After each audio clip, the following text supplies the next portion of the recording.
Hello and welcome. Thank you guys all for coming out today. First things first, I'm gonna start off by asking you guys a question. Have any of you had a feeling of uncertainty or fear of what is about to happen or what is going to happen? Okay, I think we can all agree that we have been there before, and can all agree that I think a lot of people are feeling that right now, including me and probably most of you. I think we are all feeling that because of the 2022 California election coming up. Today I'll be discussing one of the propositions, and that will be Prop 27. Now, some of you may not know what Prop 27 is, and it is that it allows online and mobile sports wagering. So basically, you can gamble online, like legally. Some of you may not care about online betting or even think about what it could do. Today I will be discussing about who, what, when, where, why, and how with Proposition 27. First, let's talk about the who. Californians for Solutions to Homelessness and Mental Health Support are a yes on Proposition 27 and are even leading the campaign. As of September 24th, the campaign has raised over $169.2 million. That's a lot of money. Nathan Click, a spokesman for California, said, our measure is the only one that would guarantee hundreds of millions each year in solutions to homelessness and mental health support. Californians for Tribal Sovereignty and Safe Gaming and Coalition for Safe Responsible Gaming are leading campaign in opposition to Proposition 27. Together, they have raised $214.6 million, so that's more than a yes and more to no. Chairman James Siva said, "Don't be fooled. These measures are not to fix homelessness, but to have a massive explosion of online gaming." Now, let's talk about what. What is Proposition 27?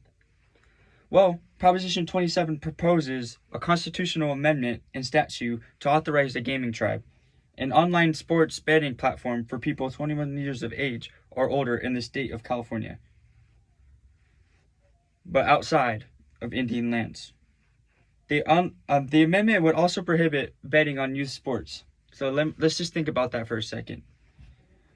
Youth sports, so like Little League, Pop Warner, basketball at your local city hall or whatever. Like for us, my city, Vista, we have youth sports at Bringle Terrace.